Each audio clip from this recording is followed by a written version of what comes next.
is it? I think it's that. Dude, I'm trying to focus. Don't worry, I have a master plan. Can you believe the Baltimore Ravens lost this Super Bowl? All right. Hey, watch this. Dude, what are you doing? This is the Tales from the Crawl Space podcast, the MacGyver episode. And we're back after 2 weeks of sitting on our ass with our thumbs up in our ass and one in our mouth playing Switch. I'm Jack here at Tales from the Crawl Space, and freshly back from his relaxing vacation is Mr. Brad Harvey. Hey, Jack. Yeah, we are back. And we're back from a 2-week hiatus. We are back for 1 week. Hey, I got to have a vacation too, goddammit. That's right, man. This is a full-time job for you, my brother. So, yes. Yeah. So, you definitely deserve it. And I got to tell you, man, you were playing that Aerosmith. I'm over here air guitaring the shit out of that and just listening to it and enjoying the fuck out of it. So. Oh, fuck. I love that song, man. I always have. But I think I used to beat on my mom's pots and pans with wooden spoons to that song. Oh, hell yeah. Hell yeah. Usually I warm myself up with a little Black Sabbath, but you told me you were going to hit us with that. And I said, you know what? I'm going to wait. So how was your vacation? Tell us all about it. Oh, my vacation was chill as fuck. I had a lot of good times. For one thing, I went to the Monday we went to Benton's Country Hams in Madisonville, Tennessee. Ooh. And I got to tell you, man, that is meat mecca right there, buddy. That place is it's incredible. They've been smoking hams there since about 1940 something, whatever the fuck. And they know how to do it. And their bacon is world renowned. And so we kind of went in there, and I walk in, I smell that hickory smoke, and I just say to my wife, you know what? I'll hunt when I have to. We're shopping right now. and man, I walked out of there with 20 pounds of bacon, a whole ham, 12 pounds of sausage, and some other various and sundry shit. And it was, we only make the trip every couple of years, but if you like a good smoky, salty bacon that's going to not only clog your arteries but also give you a cerebral hemorrhage, this is the bacon for you. And it's Benton's Smoky Mountain Hams, I believe is what they're called. If you Google it, they do ship. It's not the cheapest bacon in the world, but goddamn it, it's the best. Oh, you get what you pay for, man. I mean, bacon. You don't slack off. You don't slack off on bacon now. Come on. No, you don't. It's like like the Boar's Head logo. Compromise elsewhere. But that was only one exciting thing that happened last week. The other one is, if anybody's familiar with the Great Smoky Mountains National Park, I believe the highest peak in Tennessee exists there, and it's called Klingman's Dome.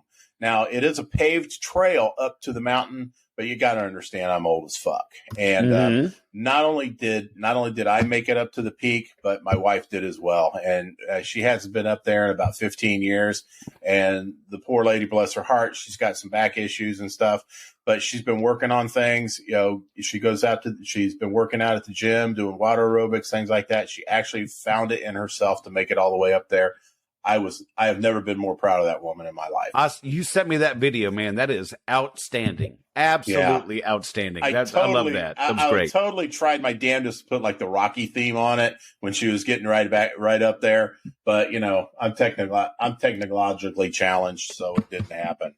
But no, the vacation, the rest of the time was extremely chill, and the place we stayed is kind of tucked out of the way, and similar to the mini vacay we had out in West Virginia earlier this year. And it's just a good place to recharge your batteries. And it's Wyndham at Fairfield Glade in Crossville, Tennessee. If any of you guys that are listening or gals are golf enthusiasts, they have some of the best courses in the country here, from what I hear. Oh, nice. I have played them a couple times back when my shoulder was halfway decent, and they're a good fast course. They've got like 3 different courses, I believe. They're good quick courses. They're and still pretty challenging. So give it a shot. If you're ever out that way. Well, I own a set of golf clubs, but the problem is with 2 bad shoulders, I'd end up wrapping the club around the tree. flirting with the drink girl in the golf cart and getting shit faced by the third hole. So I'd be worthless for the rest of it. So yeah, I used to have 2 sets of golf clubs. I only have maybe 2 clubs now, and those are reserved for, shall we say, wildlife management. I was gonna say putt and wildlife. Wildlife management. That's right. So, anyway, and it's because a golf club is actually a multitasker. It is a pest control tool. It is a weapon, and it's a fun thing to have if you actually like to play golf. Well, remember, if you beat something to death with it, it is then an assault golf club. It is, absolutely. And I'm pretty sure somebody's trying to ban those somewhere. Oh, yeah. I mean, I've watched porn where the guy smacks a chick in the face with his junk. Is that an assault penis? That is an assault penis. That's what I figured it was. Yeah. And if she's still finished, it was a tactical penis. Oh, that's like that splatter damage, collateral. Oh, like so orgy would be like collateral damage if you like skeet on more than one participant. Yep. That works for me. I had to throw that in there somewhere. But speaking of vacations, we're going to stop you one time. So we're going to stay on the subject. I learned a new phrase today, and I want everybody to Google it in the Urban Dictionary. Look for Colorado campfire. Oh, okay. I'm going to have to look that one up. Should I look it up and read it on air, or let everybody else look it up? Nah, let's leave the suspense there. Anyway, Colorado campfire. All right. Well, speaking of vacations, we're going to be off next week because my ass is going to Myrtle Beach. I know we got some PCHD members in the Myrtle Beach area, so if you want to get together and get a beer, maybe get a couple Tales from the Crawl Space stickers or something, let me know. Hit me up on Messenger. I'll be more than happy. I'm staying down in Surfside. So give me a holler. Let me know. We'll get a couple Frosted Barley Pops. Maybe we'll meet at the Bowery or something. But and then when we come back from that, we have the Donnie and Marie episode coming up. Yes! I'm so fucking excited for that. Jack, oh my god! We've been in our second season. We're getting close to the end of our second season. It's been about a year. Jack has been wanting to have this episode ever since he fucking got in front of the mic. Oh, I'm dying to do this fucking episode. I am loaded for bear on this motherfucker. But just to let you know, up 3 weeks from today, my ass will be sitting right next to you in Indy fucking Anna. Having a nice Frosted Barley Pop and doing the celebration episode, because that will be our 1 year, our 1 year anniversary of pulling the show out of mothballs, and our 50th episode and the end of season 2. Jack, I'm telling you what, October 28th is going to be completely made out of themes. I mean, this is it's going to be the celebration of the podcast coming back. It's going to be our 50th episode. It is also going to be the lovely and vivacious Candace Norquist's birthday celebration. Yes, her birthday is actually on the and mine. I was trying to be modest, but Candace and I are birthday twins, and we're gonna be talking with Candace a little bit on the show, and kind of revisiting her. She's an awesome lady, and she was on the show, the Cheese Bag Angels episode, and it was just a really good time. So I'm looking forward to talking to her again.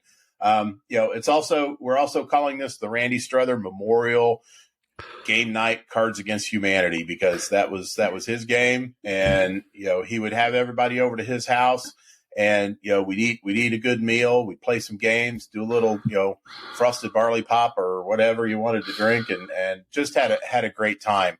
And needless to say, the last time we did that was, it was prior to his going ahead of us here. And I'm looking forward to getting together with the same guys and their spouses, and also hopefully have a couple of extra cheese bags, and of course you, Jack.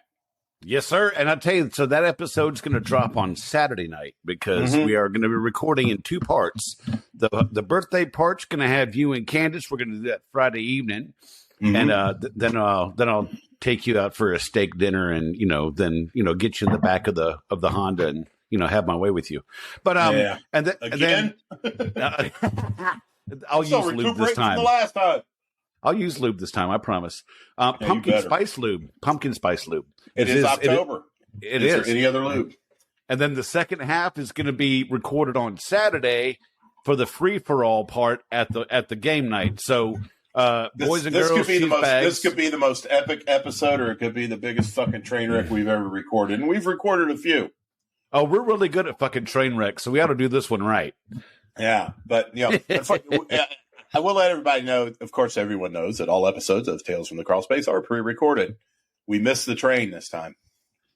Yeah, I know. Well, it might show up. Just wait. We still got another 50 minutes. We can get the train coming through. Come on. Well, I had to visit Richard, my friend and coworker, who's down with his back, and then I had to eat dinner, and then I had to take a fat shit before the show. So yeah, so we're a little late today. Well, I'll tell you, and with being late's fine, and with your friend Richard, there is a GoFundMe posted on the Pest Control Humor Depot. Him and his lovely wife are really falling on hard times, and if you search the depot, look for the GoFundMe. If you can help out, even if it's $1, man, just help the guy out. They've gotten a whole shitload of bad news, and associated with that, I think we got a little story coming at the end of the show about that one. I believe we do. Yeah. But anyway, you know what? Also, if you got $1 to give it, please. That would really be helpful. Every little bit helps. Anybody that donates $25 or more will receive a PCHD magnet, because I'm done selling these motherfuckers. And that's a worthwhile way to distribute them. I could totally think it's a worthwhile way. So $25 gets you a PCHD magnet, and I've still got a good chunk of Tales from the Crawl Space stickers. I'll throw one of them in as well. Very good. Yeah. Hey, I could use a few more, Jack. I'm running out of fuel pumps or gas pumps to hang them on. Usually what I'll do, I'll pull into a gas station. If I see somebody's already tag something with a sticker, there's a Tails going on there too. You're littering Indiana like I was littering New York City in June. That's right, man. Yeah, you laid them out when you were out there. Oh, it was great. I was taking pictures. I put one down, and the guy behind me goes, "Nice." Mm-hmm. Well, Jack, okay, this is the MacGyver episode, and I think people are listening to this right now and going, when are you going to fucking start talking about MacGyver shit?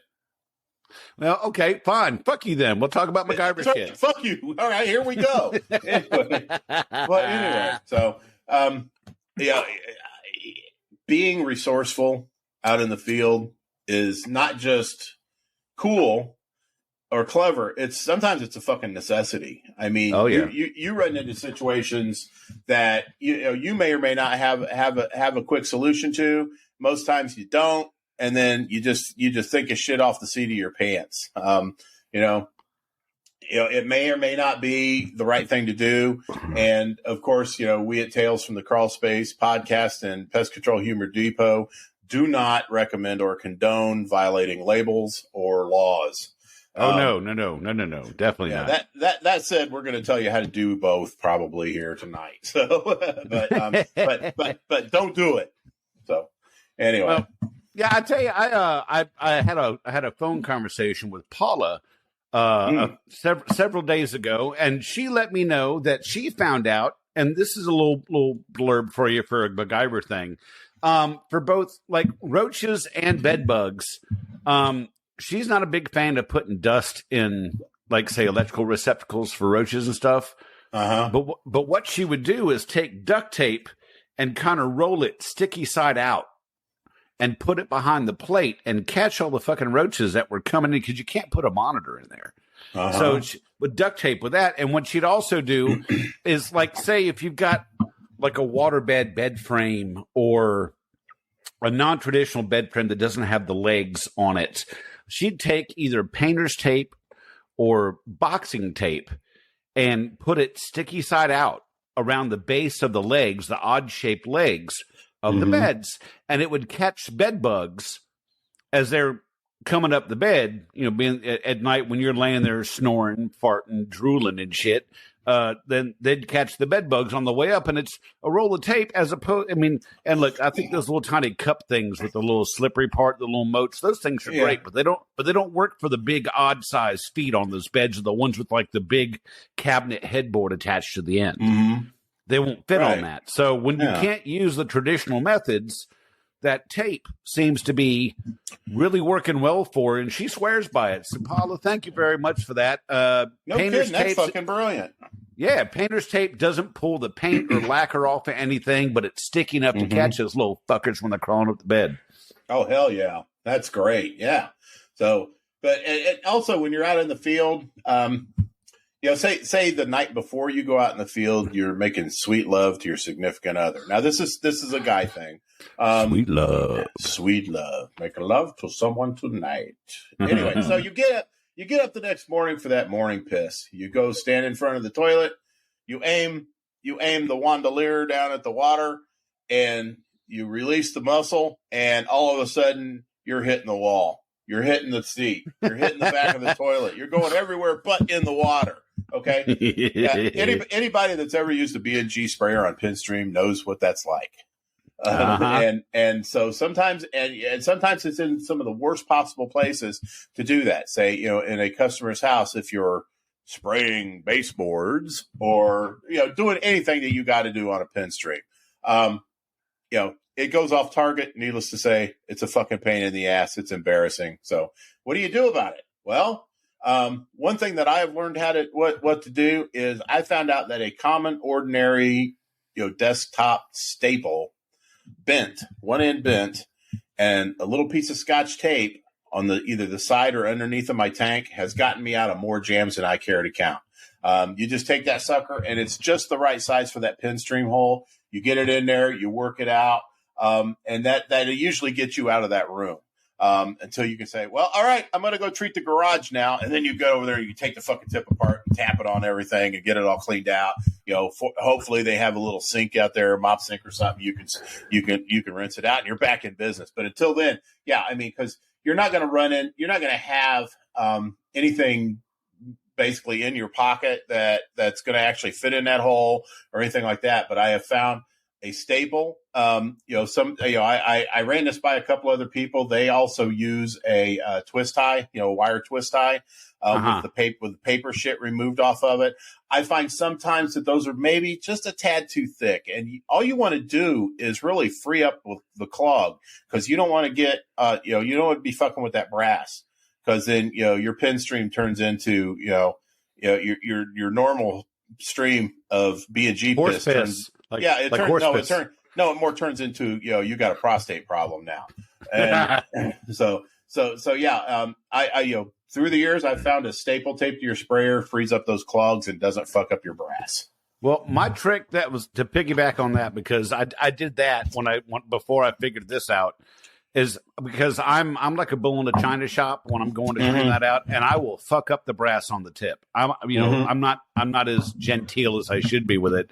So I went to the dollar store and I got one of those cheap toothbrushes, and I took a razor blade and slid almost all of the bristles off until I got to the very tip. Just the tip. Just the tip.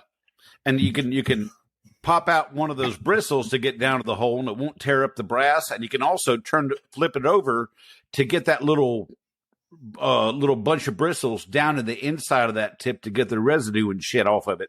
So, the wire thing, I did that. I did that fucking forever. But I'm a messy motherfucker, and I will destroy a brass tip. I will. Yeah. Well, that's because you just got to go in and out, in and out, in and out. You don't stir the gravy, man. You just go in and out. Just get that thing freed up. But and as far as the bristles, I have broken more fucking bristles off in that little hole than I care to remember. Yeah. So and then I got an even bigger problem. It's like when you try to use a piece of paper to floss your teeth with, and then in an emergency situation, and a chunk of paper sticks in there. Yeah, it's along those lines, and it sucks. Never had that problem with the staple. Just take this piece of Scotch tape, fold over one of the ends of the Scotch tape so you're not picking at it, and yeah, it does a good job. And then, just tape it back up and get on with your life. So that's how I've been doing it for years, and it always works. And I know there's going to be people, well, if you kept your B&G clean, it's like, fuck that, Yeah, I mean, I keep my B&G clean, and it still fucking happens, Welcome to the world of microencapsulated products. Yeah, some of that shit, it settles, and no matter how you shake it, you get some of that crud at the bottom, and that draw tube always ends up pulling it up no matter what. So Crossfire is a prime example. yeah, and I tell you, in the middle of swarm season, I mean, when you're running 12 hours a day, by the time you're done by the end of the day, cleaning your fucking B&G is the last thing you're thinking about. Exactly. But, I still try to do it at least once a week. And, but, sometimes you're right. Sometimes it doesn't happen. Polyzone and Crossfire will clog up a fucking filter. And those filters are great. They catch a lot of the stuff, but God damn it, they don't catch all of it. And so, yeah, it's Tempo WP, wettable powders. WP, oh shit. God, I haven't used that since my old economics Labrador Retriever days. That'll clog a fucking sprayer in a heartbeat. Yes, it will. Any wettable powder will, as a matter of fact. The one really cool product out there right now is Alpine WSG. That stuff is killer, man. It dissolves like that. Water soluble granules, for those who are wondering. Uh-huh. It looks like little vanilla jimmies, but trust me, it tastes nothing like them. Yeah, I know. Yeah, so. But you know how some shit tastes, don't you? You found out the hard way, didn't you? Oh yeah, I got to taste it. I got my first taste of Termidor HE earlier this week. I pulled the stupidest fucking stunt in the world. I'm heading down into a crawl space. I've got this deck, and the deck is just so beautiful, gorgeous, and has hidden screws, so I couldn't pull boards, and I damn sure didn't want to drill in it. So I go into the crawl space to treat the soil there. I get into the crawl space, my fat ass gets in the crawl space, and I'm dragging the hose in, and instead of taking the nozzle in with me, I just grabbed the hose kind of, maybe about 2 feet away from the nozzle, and I'm dragging that son of a bitch in, and it's coming at me, and all of a sudden the trigger hits the corrugated metal part, the well part of the crawl space, hits me right in the fucking face. Hits me in the face, hits me in the eyes.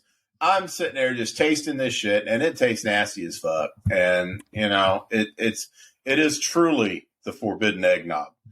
And but you saved your family on embalming expenses for later in life. That's very true. That's very true. And you're already pickled. But I had been planning to be cremated, and now I can't because it would be an EPA violation. Yeah, and I don't know if those gas chambers can handle the explosion. And besides, I'm fat. I'm not going to cremate. I'm going to render. That's right. That reminds me of the story from the movie The Alamo when they're talking about burning those guys at the barn, and all that fat went down into the root cellar. And they hadn't eaten in a week, so they were eating all the potatoes cooked in the fat of in the fat of their enemies. Oh, it's a delicious glaze on the potatoes. What do you call it? It has that umami flavor to it. Yes, we call that Eustis Hatfield. That's fucked up and disgusting all at the same time. Yeah, I figured maybe I won't go through a funeral home to be cremated. I'll just sell my body to Procter and Gamble, and they can just make all kinds of fucking soap out of my ass. Oh, I'm going to be buying Lever 2000 after your funeral, then. That's right, man. Yeah, be sure to use it liberally on your undercarriage. I will be washed in the love that is Brad Harvey. Hey, speaking of hygiene products, another good one. Anybody that's been in the business for at least a week has had to deal with this shit. You get out of your truck at an account. You look at it, and you already know this is not only going to smell like shit in here, it is going to taste like shit. And, because you get those accounts where you taste it and smell it. And so what do? Do you just go ahead and go on in and then throw up in the middle of the floor? What do you do about it? So typically what I do is I used Vicks Vapor Rub. And I always keep a little jar of Vicks Vapor Rub in my vehicle. And if I go into a place that I can look at it and I know, okay, I'm going to get some funky ass smells here. You can usually start smelling it as you're walking to the door and just not imagining it. So that's the time you reach into your trusty service kit, you pull out your jar, and just rub a dab just right under your nostril, right above your upper lip.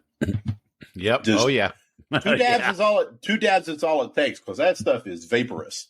And just a dab will do you. But you know what? It will cover about 99% of all the smells that you would experience in a house. You will not smell piss. You will not smell shit. You will not smell vomit. You will not smell cat box. You will not smell cat box. You will not. You may slightly smell infected tissue. And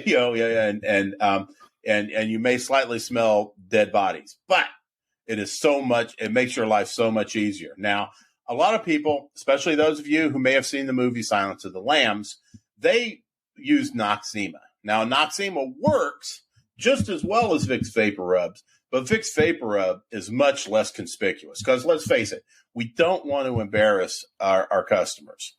I mean, we'd love to, don't get me wrong, but it's just not good optics. You want to, the Vicks Vapor Rub, it's got the consistency, especially the older stuff, it's got the consistency of Vaseline. Now, Jack, I believe we talked about it a little while ago. You said that the new version of Vicks Vapor Rub, fortunately, I still have an old jar, is white and opaque. Is that correct? It is. It's way different. It's not the same thing as it used to be. Okay. But I have found that the stuff you can get at the dollar store, their knockoff version is a bit more clear. So you still get that mentholatum, occluding all the smells, but you don't have that looks like someone jizzed on your face look. Right, exactly. So you don't look like, Special Agent Clarice Starling when you go in somewhere. Hello, Clarice. Hello, Clarice. God, I can smell your cunt. Man, I that's multiple MIGs that said that. But MIGs, yep. I used to do people's outgoing voicemail messages back when I used to be able to do Hannibal Lecter's voice pretty well. I'm way out of practice, but I used to do those for people. I would do the outgoing messages calls. Thank you for calling Brad Harvey's phone. I'm sorry he can't come to the phone right now, but if you leave your name, your number, and your dress size, I'll call you back as soon as possible. I'm having him over for dinner with some fava beans and a nice Chianti. Yes. Are you a size 14? I just need help getting the sofa in the van. Oh, her and wasn't she that big fat chick? Speaking of which, I have a Buffalo Bills lotion T-shirt, and it says it puts the lotion on its skin, or else it gets the hose again. Nice. I'll wear it. I'll bring it with me. And I have another one that says if you touch my beard, I'll touch your boobs. So that hasn't worked out well for me yet, though. I've tried, but it hasn't worked. No one's taking me up on it. Yeah. All right, Jack. You ever get locked out of your truck? Oh my God, I did it twice, and the first time I ended up having to pick because I sure as hell wasn't going to call the office to go, hey, unlock the keys to the truck. So I paid a locksmith that couldn't get me back in. But the second time I got one of those little key boxes, had a spare made. This is before they had the coded keys, and put it inside the back bumper, back when cars had steel bumpers, and put it back in the bumper. Yeah, but yeah, I have twice. There you go. Well, I mean, this isn't extremely cutting edge or anything like that, but yeah, it's always a good idea to maybe pack a key in your wallet. You can get non-chipped blanks. They'll at least get you in the damn door. If you lock your keys in the car, if the chip key's in there, then the chip key's in there and you're good. But job one's to get in the damn door. So always be sure to carry a key with you. Typically, I would keep mine in my wallet until I decided, you know what, it pays to belong to AAA, so I just fucking call them now. Yeah, no, I was like, there was one of the few remaining Arthur Treacher fish and chips at this one place, and I stopped to get it. I got their chicken trawler. I fucking love the chicken trawler, but and I was so excited, I jumped out of the truck and ran in there and locked the keys to the goddamn truck. So I was all fat and happy with chicken trawler grease on the corners of my mouth, and I was like, oh fuck! And I had like half a route left to do. It's fucking worth it though, man. You got some treachers. Oh yes, I did. Yes. There's one left in Ohio, northern Ohio. There's one still left up there. No kidding. Yes, sir. Oh, I found out. damn. I was like, is it close to Route 70 when I head out that way? Because I might stop, but it's not. It's not close. Yeah. God damn you know, I always thought if I could open a chippy here in northeastern Indianapolis, I could probably fucking make $1 million. Because there is just no good place to get fish and chips. Now, and I tell you, fish and chips is something fucking special. And I tell you, my favorite place to get them is at an Irish pub. For some reason, they just hit different at an Irish pub. And there used to be a place up here called La Clata, and they had a really good fish and chip. Yeah. And I mean, Jesus, Long John Silver's is just so fucking ghetto, you know. And we have Captain D's out You have Captain D's out in the Midwest, don't you? We do have Captain D's, and that's even worse. I ate at Captain D's once, and I was like, no, never again. And that had had a hard on for Captain D's, and they're like the Subway of fish and chips.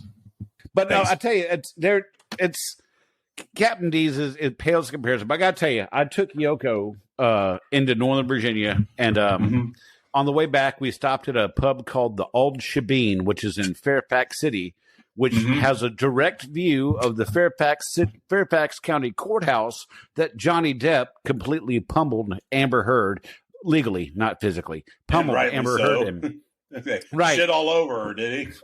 but it's just like she shit all over the bed. But it's one of the few places, one of only 4 places in Virginia that has Kilkenny Irish Cream Ale, which is a bitch to find. There's actually a whole Facebook group for where to find it. So if any of you listeners out there know where to get a hold of some Kilkenny, if you ship it to me, I'll pay you for the beer and pay you a little bonus for shipping it to me. If you can find Kilkenny Cream Ale, I will make damn sure you'll be rewarded for your efforts. But the fish and chips there were. I had some of hers because if I go to an Irish pub, I'm getting a Kilkenny in a shepherd's pie. But but Yoko had the fish and chips, and it was fucking spectacular. Oh man, you got me wanting some shepherd's pie now, man. Oh, there's one called O'Brien's in Warrenton, Virginia, and they make their gravy with Guinness and Smittix. Oh yeah, there's one here at Harvey Manor called O'Ellen's, and it is fucking the bomb. She makes hers from O'Ellen's. O'Ellen's. You're gonna have to get me a serving of that when I come out because that sounds really fucking good. I think that might be able to be arrangeable. Yeah. So, all right. Well, back to tips and tricks. Yeah. Speaking of cooking, when was the last time you got glue boarded, Jack? Oh, I only on my hands. I was able to dodge that bullet, but I will say a little funny story. This lady had a kid that grabbed a hold of the glue board and it got stuck to their hand, and then they put their hand to their head, so it got stuck to their head as well. And she said that she felt sorry for the child, but not sorry enough to not get a few pictures first. Oh, hell no. Yeah. The little shit had it coming. But anyway, so, a lot of us know that the antidote for glue board glue is cooking oil. Or some people get really hoity-toity and use olive oil. I'm not going to waste my fucking olive oil on that shit, man. Just get some Kroger canola oil and you're golden. But yeah, I always keep I keep a small bottle, a vial or what have you, because it really doesn't take much. Because from time to time I do get glue boarded because I'm one of those guys that if my back is not dirty at the end of the day, I wasn't doing my job right. Amen. And so I will be sliding up. I'll be reaching my hand, reaching a flash, to inspect something, to treat something, or whatnot. And damn, if my fucking arm doesn't get caught in a glue board. And if it was just my skin, I'd be okay. But I got hair on my arm, and I'm not doing the Brazilian bikini wax shit on my arm with a glue board. Oh, Kelly Clarkson. Clarkson. But anyway, you just do the walk of shame out to your truck if you don't have it in your bag. and you grab that little vial of cooking oil and you put it on there, and after a few seconds, it starts softening up a bit, and you can pry it off without screaming bloody murder in the middle of, say, a restaurant. Well, I tell you, to go along with that, to agree with you on that one, being a diabetic, I would always carry a jar of peanut butter in the truck with me because it's protein and it's also a little bit of natural sugar as well. So peanut butter works fairly well to get the glue off too. But if you have a peanut allergy, stay the fuck away. But peanut butter works for sure. But see, again, you're wasting some good shit there. I don't see me using cooking oil for, I wouldn't mind having an extra bottle of something around if I'm not using peanut butter to rub on my arm, unless you were in town and was going to lick it off. But peanut butter does work. And again, with the allergies, you're absolutely right. Well, cooking oil is only. I'm sorry if I got you worked up there, Jack, but cooking oil is only good for glue boards and plastic sheeting with an orgy. So everybody gets all slicked up and slipping and sliding. That's a good shit. Just make sure latex isn't involved because it will dissolve latex. It's the tater. We're talking about you. That's right, buddy, man. Had to throw that one in there. Yeah. God, I love the tater. I got to tell you, something I did, and this is not really a tip and trick, but it kind of is. Made my life a little easier. Is I was with Eastern Pest Control Company, if you know what I'm talking about. I was a universal tech, which means they wanted a guy that would do it all, so they didn't have to pay a separate termite guy. Right. And I did WDIs, which is now called WDOs now. But I did WDIs, and so I had a milk crate. And I bought those hanging folders for file cabinets. So on the floorboard, the passenger side floorboard, you can suck it, woman, because my floorboard was messy, so you could eat a dick. But that's right. I kept the hanging folders in a milk crate, which you can find behind any 7-Eleven, and or Casey's or whatever, and hang them in there and keep all your different forms organized instead of having them all in one big ass clipboard and try to hunt through to find out what you're looking for. I mean, I had WDO forms, I had blank tickets, I had all kinds of shit all organized and made my life a whole hell of a lot easier.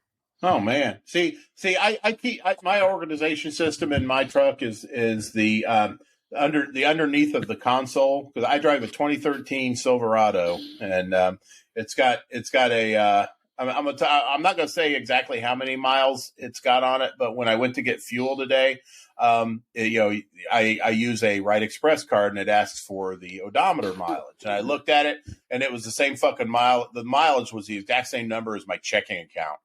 And I was like, God damn, that's a lot of miles.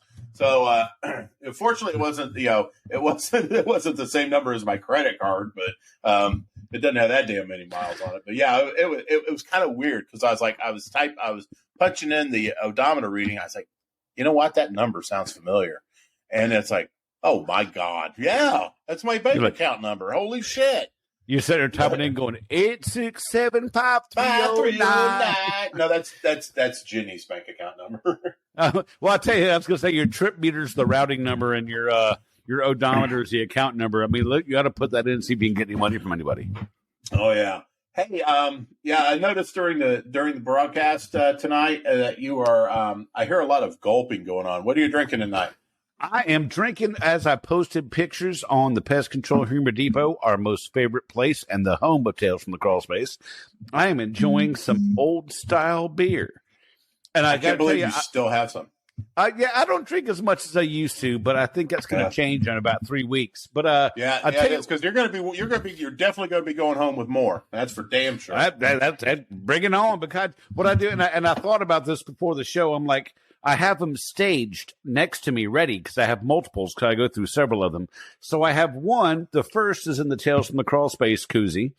Mm-hmm. The second one is in my Bowery thick neoprene koozie because it's going to be sitting for a little bit longer, so I want it to stay cold. Mm-hmm. And my third one is in my south of the border neoprene bottle koozie, which comes all the way up the neck, so it stays colder longer. Wow! So I was being prepared. You know what? You would probably keep your beer even colder than all of those. What? Is if you were drinking your beer from from a tumbler by Tony Spangler. Oh, fuck yeah, man. You got to talk about those things. Those things are goddamn gorgeous. Yeah, any of the cheese bags that are listening know who Tony Spangler is. At least I hope you do. Tony Spangler is the guy that has been producing these incredibly fucking epic and awesome pesticide label tumblers. And they are probably some of the most incredible things I've ever seen.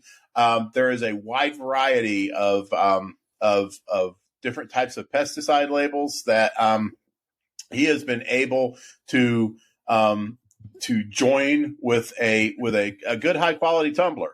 The tumbler has a nice sealed lid. It's got a hole for a straw. And I believe Tony would even sends you a straw to go with it. And shit! We some of the more incredible. It's just the graphics on them, the resolution are top notch, and he can basically do anything. He can put any image, except for Critter McCool. He can put any image on these things. He does your he does your run of the mill raid. I have seen wasp freeze ones. I have seen seismic, whatever it's called, seismic. And just a wide variety. You name it, Tony Spangler can do it for you. Why don't you give him you can send him a message on Facebook. His name is Tony Spangler, and he can give you the details if you're interested on what kind of, what you're wanting, what you're looking for in a design, and he can give you a rundown on pricing and everything. And the guy's turning them around pretty quick too. So, Tony Spangler's the man. And Tony, you're providing a great service to the Cheese Bag Nation and to all of our listeners here at Tales from the Crawl Space. So, if you're interested, give Tony reach out to Tony on just message him on Facebook. He'll be able to give you the rest.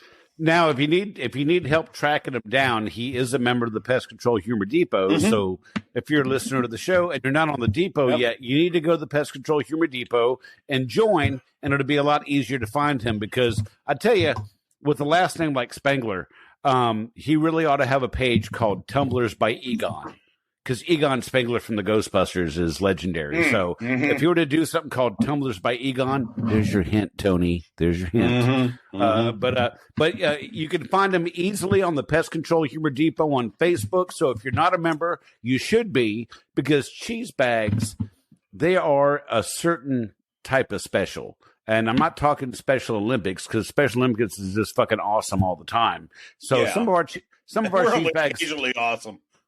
Yeah, we're only occasionally awesome. But cheese bags is a family. I tell you, Pest Control Humor Depot is the most amazing fucking family I've come across in a long time. And Tony Spangler's one of them. And I tell you, I got my Phantom aerosol tumbler coming, and I'm really fucking looking forward to that. Oh, so am I. I am as well. Not going to tell you what mine is. I'm going to reveal it on Pest Control Humor Depot. But yeah, I'm looking forward to getting mine. And by the way, he does have in his inventory Paula Benedict tumblers. What? Yes, he does. They look like prayer candles, Jack. Like the ones that with like Jesus and shit on them, and a dearly departed member of the Crips or whatever. Does it have her face on it? It does. Oh, I'm getting one of those. I'm getting one of those. It totally has her face on it. Oh, I'm getting one. I am getting a Paula tumbler. You can bet your ass I'm getting a Paula tumbler. You fucking better. And hey, Mr. Spangler, if you are listening, I need that in Jack's hands before October 28th. Yes. I need a Paula tumbler. I need the queen of the depot. I need a Paula tumbler. First lady of Pest Control Humor Depot. Yeah, Paula Benedict herself. Oh man! Now, if he could just put a chip in it where it actually sings, that would. Oh my God, that'd be the best. Every time he took a sip, it's got her singing "Don't Stop Believing." There you go. That guy could retire on just doing that. That would be fucking awesome. Oh my God, man. Yeah. I gotta have one of those. So Egon, you hear me? God damn it, Egon, you hear me? I need one of those. I knew that'd get you. That's the shit right there. Yeah. Oh, another tip and trick, and you and I had to do a little bit of label research prior to the show, but a guy that wanted to stay anonymous told me that, hey, You ever use Termidor on a wasp nest? Now, I got to tell you, I never have. I never have. But this anonymous gentleman says that it works pretty fucking well. What's the knockdown on Termidor, though? You know what? Termidor doesn't have a really quick knockdown. If you have a customer that's got a reasonable amount of patience, then yeah, it works pretty well. You know, I'll be honest with you, Jack. Termidor kind of puckers me a little bit. You know, because of, you know, certain situations that transpired during, you know, previous eras of my career. Right. And, you know, so yeah, when I hear things, like bees and wasps and stuff like that, I'm a little skeptical. I'm a little worried. You know, just for obvious reasons. You know, I like it for ants. I like it for, you know, actually, be honest with you, man, it does a fucking number on some crickets, and shit like that as well. But you know, Termidor for wasps, yeah, sure, it's on the label. I can dig it if it works. Yeah, go for it. You know, I'm old school. I would rather have everything dead before I pull out of the driveway.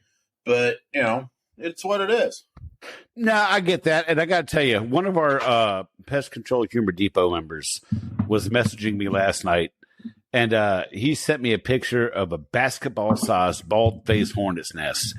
And he's like, man, I got such and such. Do you think I could pull it off? I'm like, I never well, I can't remember what the stuff he was talking about using. I'm like, man, I've never used that. I can't tell you. Was it Onslaught? Yes, it was. And I see. He messages you and me.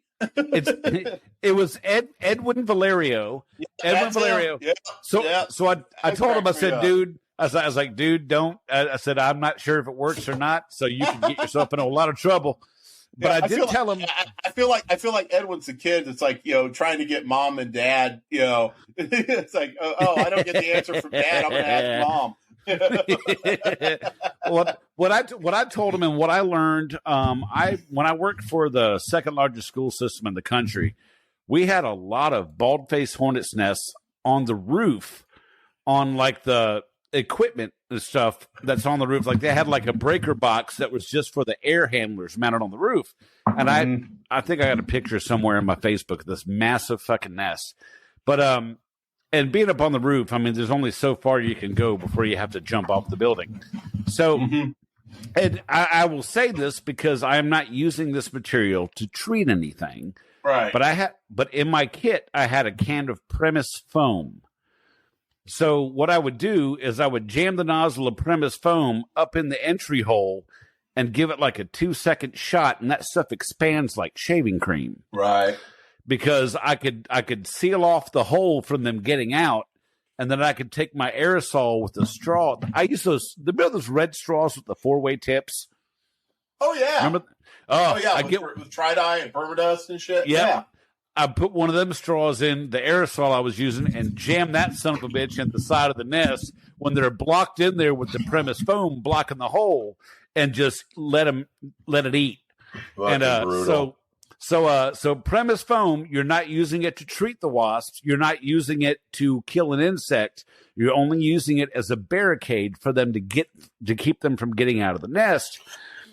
If you don't have a bee suit, if your company's too cheap to get you a bee suit, you got to get up close, block that hole off with premise foam, and then jam your straw on the side of the nest. But I'll tell you, that's why I like Wasp X though. Wasp X turns into a foam when you spray it. Mm-hmm. So when you shoot that fucker in the hole of the nest, that stuff already expands as soon as it comes out. So if you don't have Wasp X, premise foam is the shit for blocking off the exit for them.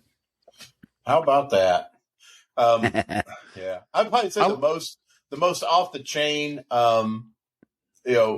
bee, stinging insect, yellow jacket task I ever dealt with was back in my old Terminix days. I mean, this is before I went into management. I mean, this was way the hell back. There was a product called Drax Ant Gel. I don't know if they still make it or not, but there was like 2 formulas. One was a sweet gel that you would apply in the spring, when they were wanting their quick carbs, because it's mating season and they got to make sure that they have enough quick energy to fuck the brains out of every, queen ant that they can find. And then, as you got into later in the season and for other ants like pharaoh ants and whatnot, they had a protein bait. Well, the sweet bait was, oh God, the sweet bait was the shit. Okay. I had a situation. I was at my last stop. It was a Friday, and being at Terminix is one of those rare Saturdays coming up that I didn't have to fucking work. And I got to this guy's house, and he's got a ranch house, brick veneer, up at the very top, the top course of the bricks where it meets, the soffit board. He had yellow jackets coming out. And nothing was coming out of my duster. My bucket of Ficam was empty. I had nothing but a tube of Drax gel. So I sat there, and you know how yellow jackets, they're busy, the hole's busy, and then for a few seconds it's not busy, and then it gets busy again, and then a few seconds it's not. I sat there and watched them for about 4 cycles of that until I realized that, okay, we're good to go. I had that Drax gel. I dumped half the tube right on the ledge of that bricks, right where where the entry point goes in. Right. And when they started getting active again, I just sat there and watched. I didn't want to watch too long because, again, it was my last stop on a Friday. I wanted to get the fuck home, start getting stoned. But I looked, and sure as shit, man, they were stopping there. They were eating it. They were running back into the nest with it, and so on and so forth. The following Tuesday, I was in the area again. I drove by. Guy was at work, wasn't home. This was before cameras, thank God. I walked up, and the fucking nest was gone. Oh, damn. That's that awesome. Nest was gone. I mean, it only goes to reason. I mean, because yellow jackets are basically the ants, dickhead cousin with wings.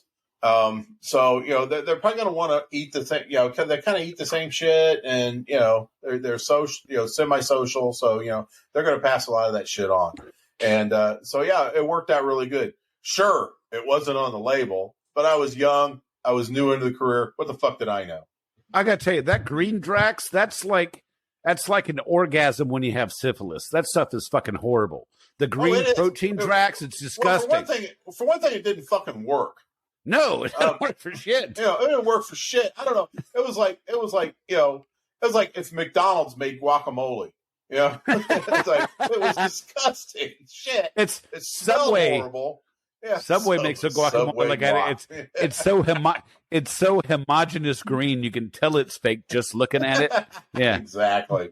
But oh my God, the stuff wasn't worth shit. I never used it.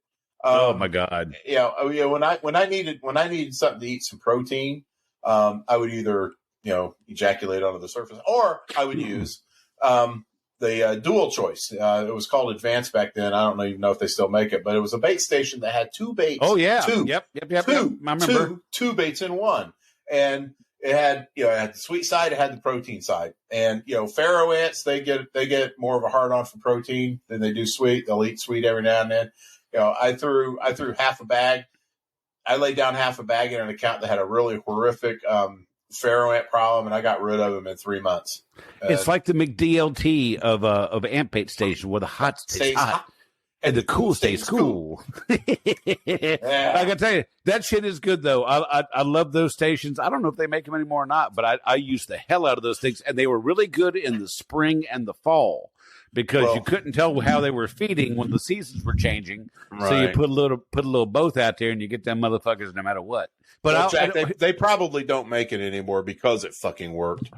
Well, here's a trick that I learned that's made me think of this, talking about that, is when you get those stations, especially they've been sitting in your truck for a while, all summer long, and they're a little hot, they get a little crusty on the top. Mm-hmm. So when you go to an account, like if you're in the kitchen putting stations out, whether it's roach stations or ant stations, run the sink, let the water get hot, and run a little hot water through it for about 5 seconds through that station, because it'll soften up that crust on the top of the bait and make it a bit more fragrant. Because I tell you, it's like leaving a jar of peanut butter open. You get that crust on the top and it's just funky.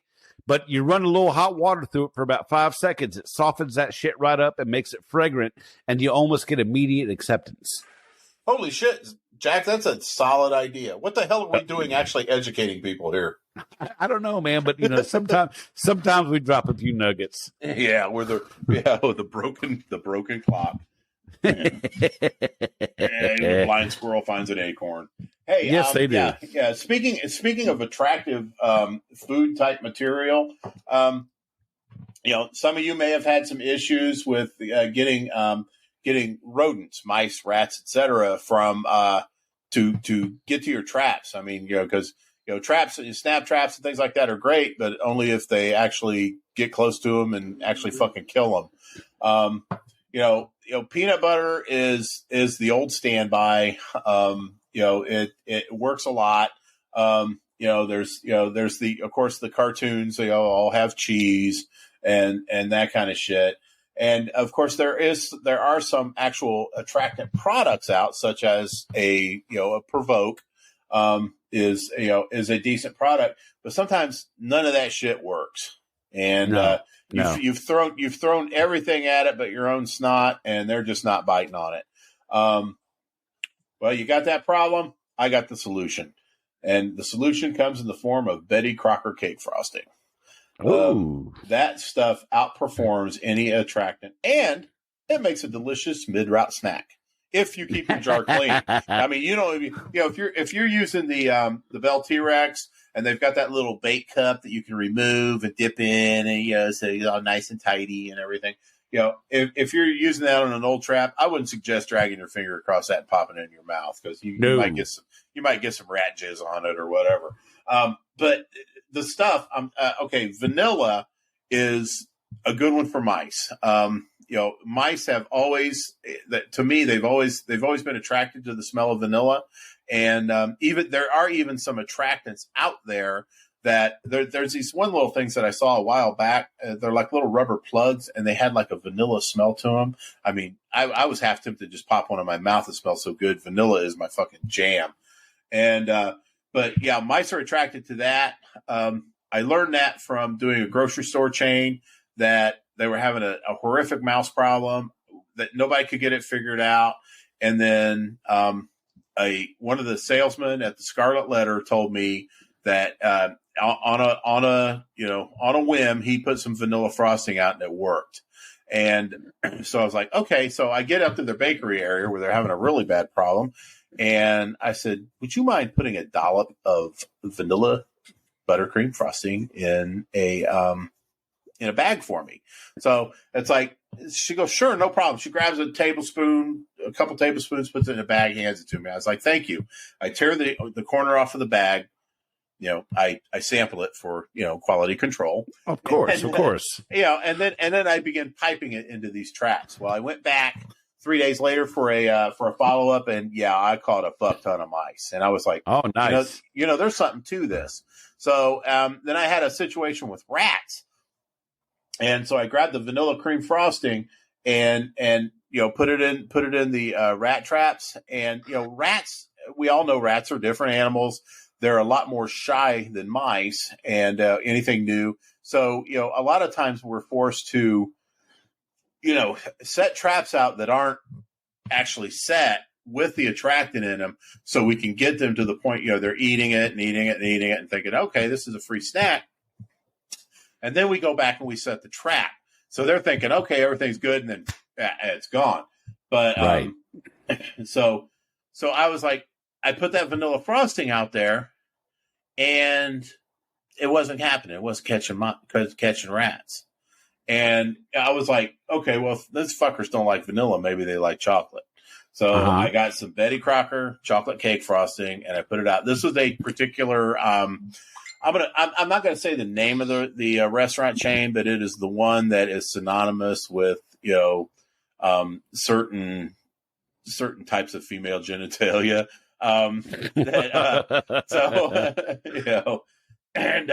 So they were at a point where customers were actually watching the rats and being entertained by them in their burrows and the bushes and stuff like that, right outside the dining room window. Something had to be done. And so, but the vanilla frosting wasn't working. So I tried chocolate just out of shits and giggles, and I'll be goddamn, Jack, I caught so many fucking rats. It wasn't even funny. So they go, it's like I asked the manager of this particular establishment, and they go, I see him go in those boxes, and then I don't see him come back out. I said, "Oh shit." Yeah, I said that's what it's all about. So yeah, vanilla, and I have tried Duncan Hines. I've tried what is it? Aldi's got Baker's Corner, generic shit. Right. Yeah, I've tried Duncan Hines. That I've tried some other brands, but Betty Crocker, far and away the best. They love Betty Crocker. Nice. So, again, keep a can in your truck of vanilla and chocolate, and use that to bait your traps. Well, and see, the whole time he told that whole time he told that story, you completely glazed over a tip. Well, you mentioned it, but you didn't really focus on it. As you were talking about pre-baiting your snaps, where you put some bait on them, whether it's the frosting or whatever, and I'll get to that in a second. We're going to run a little long tonight, but who cares? If you bait them and you don't set them for bait shyness, it may have to sit there for a little bit. But when it's not set, they'll go to it and they'll feed from it, which means they'll come back to it readily. So if you pre-bait your traps for a day or two, and then once you found that they've been eaten off of them, then you set them, you'll fucking get them. Now, I'm sorry. Go ahead. Oh, on top of that, it's with another thing with bait shyness or bait acceptance. If you can't get them to take any bait on it, sometimes a little bit of dental floss or a cotton ball, especially on that little wedge on the expanded triggers for the Victor snaps. Nesting material works, whether it's floss or cotton balls. And when I couldn't get them to take peanut butter or anything sweet like that, I would cut up cherry tomatoes and put a wedge of cherry tomato on the snap trap, and I'd fucking got them. So that shit works when you have trouble with bait acceptance. I'm okay with sharing frosting with a rat, but I'm not sharing a fucking cherry tomato. No. I'm a Hoosier, man. We don't use our tomatoes for stuff like that. It's sacrilege. Well, I tell you, when it's keeping the customer happy and keeping the manager off your ass. I mean, if I find one that's kind of funky, I'll use that one. Jack, we're talking about tomatoes. Fuck the customer. Yeah, I get you on that one. I totally get you on that one. You're not getting my good shit. Yeah, exactly. One more thing that you should have on your truck, and then we're gonna try to work towards the door here. The Joan Crawford special, wire hangers. If you don't have at least 2 or 3 wire hangers, sitting in your truck for whatever reason, what are you doing out there, man? Because those things are indispensable for a multitude of issues. I've used them to, soft bait, for instance.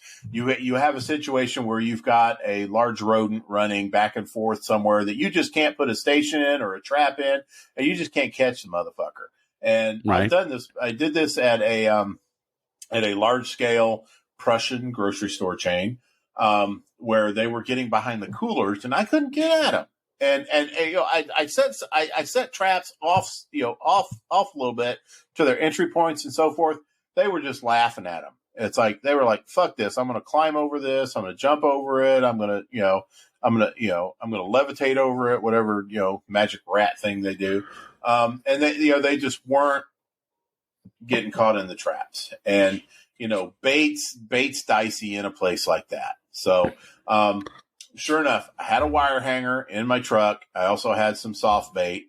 Now, soft bait is kind of a gray area because you've got, you have to, when you got something in a bait station, you have to have documentation inside the station of what kind of bait you got. Right.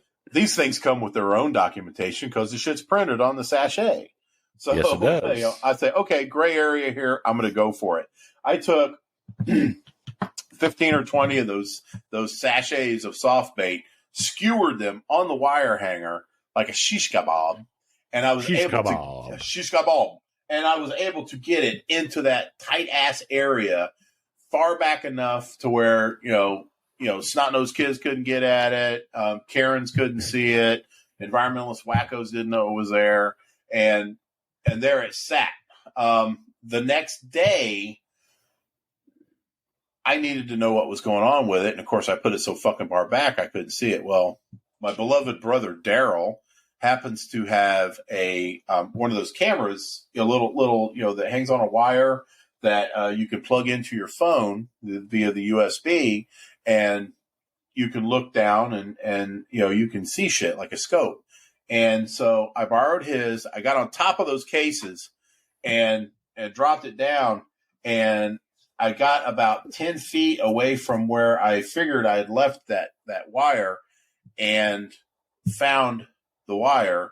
And out of the 15 or so sachets that I had put on there were only about 3 or 4 left.